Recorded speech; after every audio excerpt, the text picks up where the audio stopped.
Welcome to the Lion's Roar podcast, from the publishers of Lion's Roar magazine and Buddha Dharma, the Practitioner's Guide. I'm Sandra Hannibal. Brother Phap Hai is a senior student of Zen master Thich Nhat Hanh and the author of Nothing to It, 10 Ways to Be at Home with Yourself.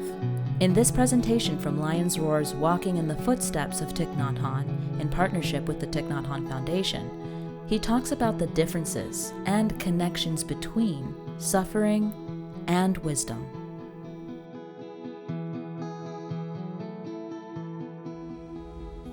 Dear friends, I'm really happy to have a chance to be together with you. The last few days I've been thinking a lot about suffering. And when I think about suffering, and I think about the different causes and conditions that lead us to Buddhist practice, it's my belief that very often we come to Buddhist practice because in some way we suffer deeply and we want to get rid of our suffering and move towards the light, however we envisage the light. And this is where the Buddha's teaching, I feel, is incredibly radical.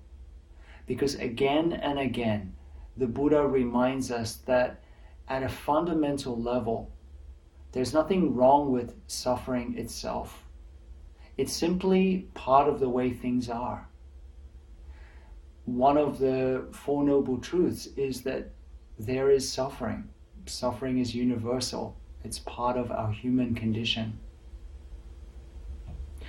But it can be something that limits us, that breaks us, that closes our heart, or it can be something that calls us forth. We see this shared very clearly even in the story of the Prince Siddhartha, who later became the Buddha. He was protected and lived in a palace, and despite all the efforts of his father and all of those around him, life penetrated those palace walls. And he responded to those calls, those deeply shocking messengers of old age, of sickness, of death that were personified in his life. He responded to that call, walked out of the palace gates and embarked on his journey. For each of us also, in some way, the Buddha's story, the story of the Prince Siddhartha, continues on in our life. It's not only a story that took place 2,600 years ago, but it's happening for each one of us right here and right now. Each of us lives in some way in a castle, in a mental castle, in which we try to build up walls to protect ourselves, to become comfortable. That's again part of the human condition. That's what we want. None of us really usually wants to seek out pain. We want to search for happiness. We want to protect ourselves. We want to get comfortable. And yet there is pain, there's suffering. There's no way to avoid these things. They're part of our condition. So when we come into contact with suffering, when suffering or pain or ill will or dis-ease arises, how do we respond? It can either be something that calls us forth into a deeper search, a deeper level of understanding, or we can shut down those palace gates, lock them down, and huddle in our room. Just like it said in the play, My Fair Lady, all I want is a room somewhere far away from the cold night air. This kind of energy of just don't touch me and I'll be okay. That'll work for a short period of time, but it's not going to last forever. And so as Buddhist practitioners, I think it's important for us to be able to look not only at the ways that we protect ourselves, but also looking with clear eyes at that which calls us forth.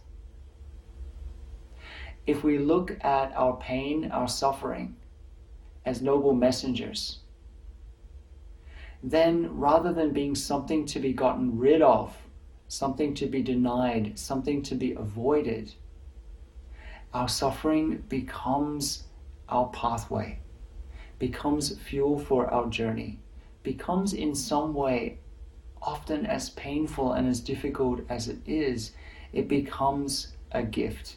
And it becomes in some way the gift that we offer to the world. The gift that we offer to the world is the wisdom that comes about through the transformation of our suffering. So I'd like to ask you to really reflect, what are the noble messengers in your life?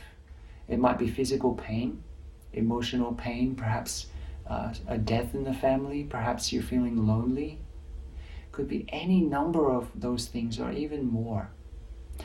And once you identify those noble messengers in your own life, ask yourself, how does it call me forth? How does it challenge me into growth? The Buddhist practice is not about transcendence, but it's about transformation, about walking on the earth of our lived experience.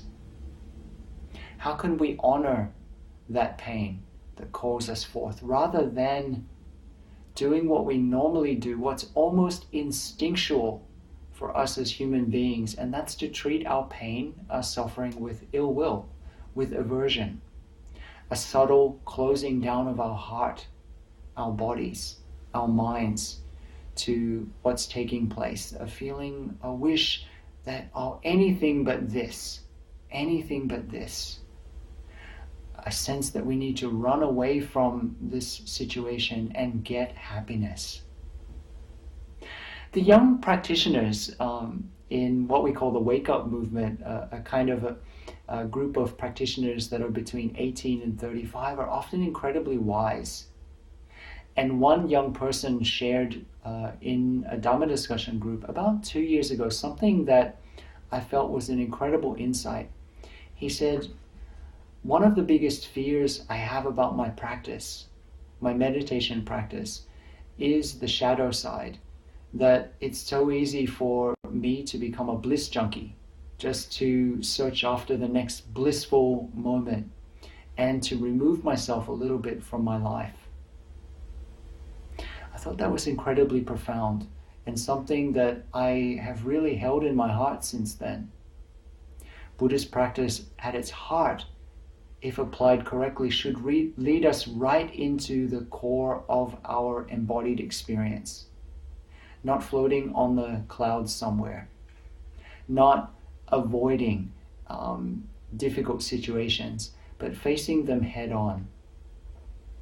So what calls you forth? Who and what are the noble messengers in your life? This is a very important question for us to ask. And it's also important for us to consider the way we approach suffering and difficulty in our life. The ways we close down, the ways we think that it's somehow wrong, rather than part of the way things are. Not so long ago, I was listening to a talk by the mythologist Michael Meade. Some of you might be familiar with Michael Meade, and he shared something that was really close to the Buddhist approach.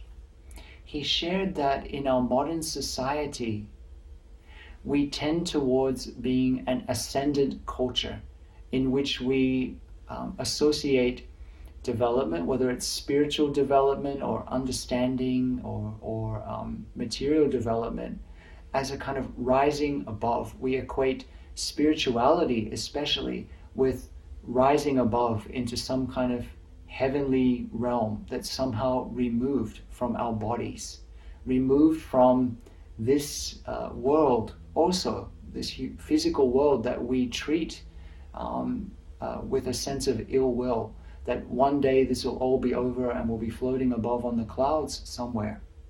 When we live in an ascendant culture, when we live with an ascendant mentality, there's this response that becomes stronger and stronger of treating our pain as an object, of treating our bodies, ourselves, our suffering as an object, perhaps even treating the world, the physical earth, as an object as well, rather than something with which we are deeply connected, we're interconnected.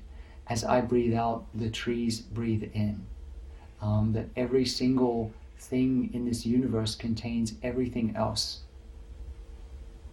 And the same is true with suffering. The same is true with happiness.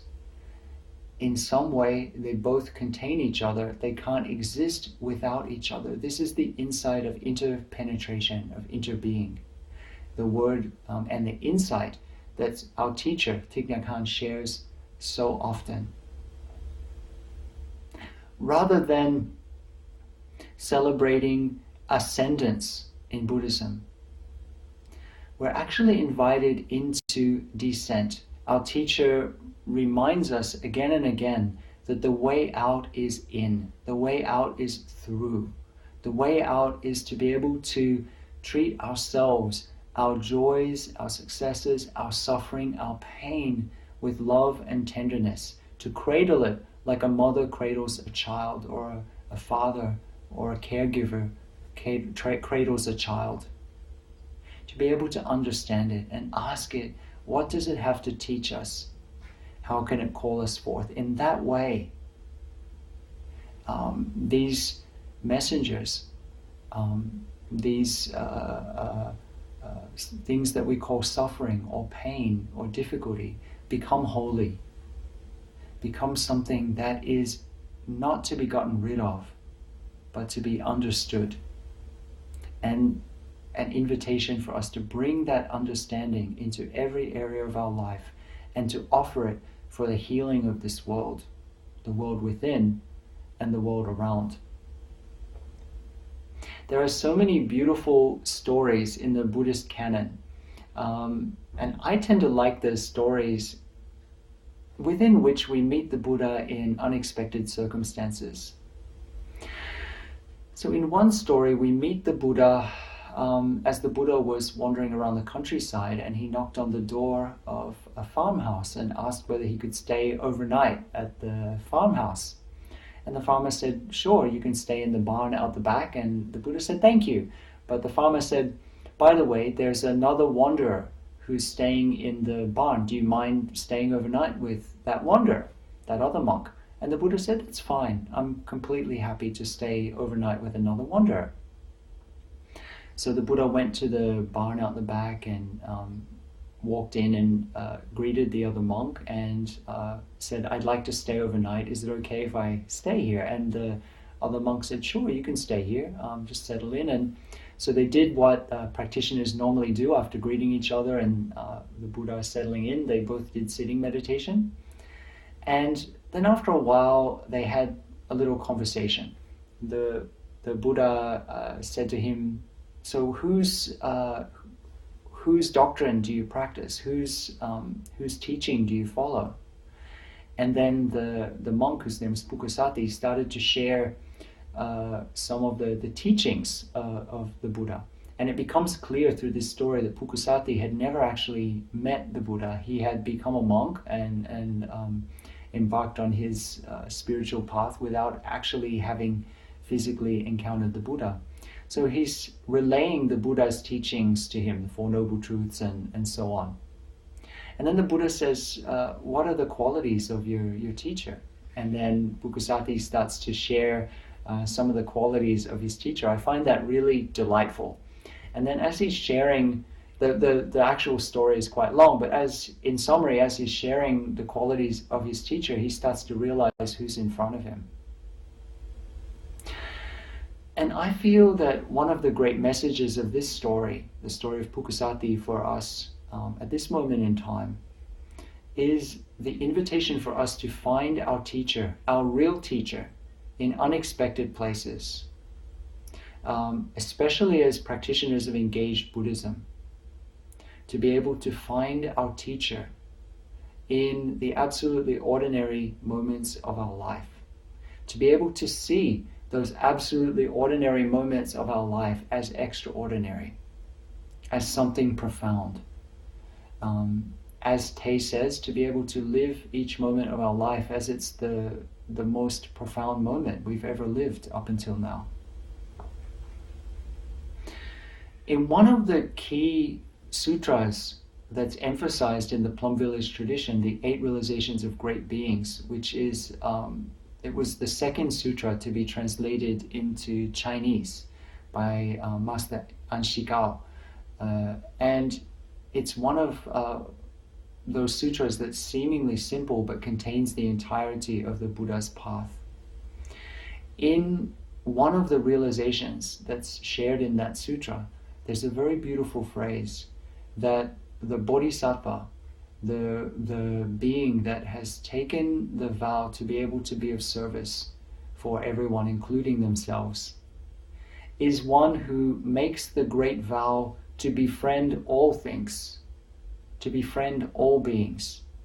And this is not just beings outside of ourselves, other people, our partner, our friends, and so on.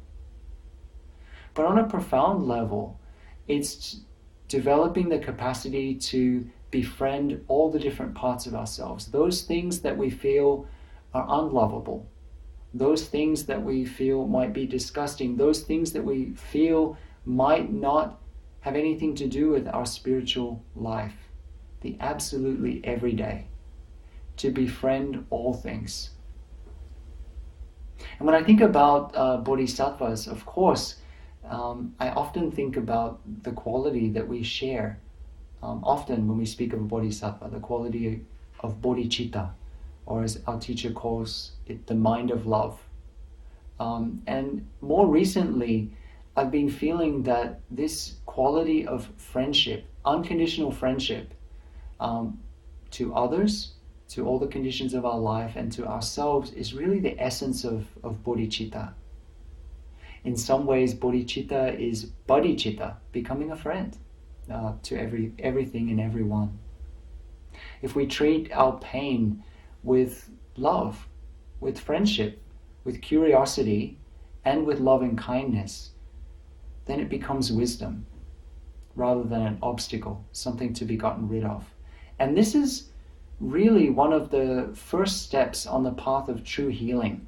That's to be able to generate an unconditional friendship to all parts of ourselves, to welcome all in. A few years ago, when I wrote my first book, I quoted the wonderful Anne Lamott, who said in her book, Plan B, that laughter is carbonated holiness. And when I wrote the book, I left it at that. But in the intervening time, I've been thinking about, okay, if laughter is carbonated holiness, then what is suffering?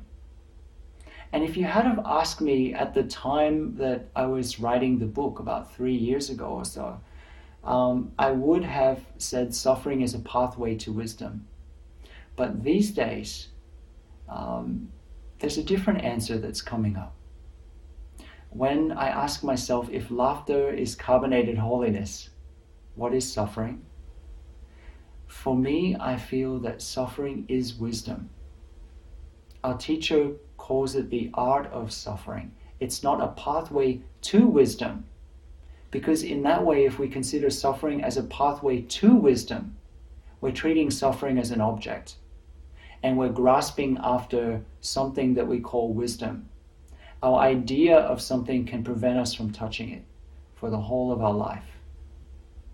What do we mean when we say wisdom? What do we mean when we say suffering? So lately, I would respond with, suffering is wisdom. Not the pathway to somewhere, but learning how to take care of our suffering is wisdom itself. Thanks for listening. Mission-driven, non-profit, and community-supported, Lion's Roar offers Buddhist teachings, news, and perspectives so that the understanding and practice of Buddhism flourishes in today's world, and its timeless wisdom is accessible to all. We do this by providing as many entry points as we can through print and digital publications, website, video, social media, online courses, practice retreats, and more. We try to bring Dharma to people right where they are, knowing the difference it can make in their lives. You can help us spread the Dharma by leaving ratings and reviews, or go to lionsroar.com to subscribe and get unlimited access to online articles, new magazine issues, several collections, plus perks and exclusives from Lions Roar magazine and Buddha Dharma, the Practitioner's Guide.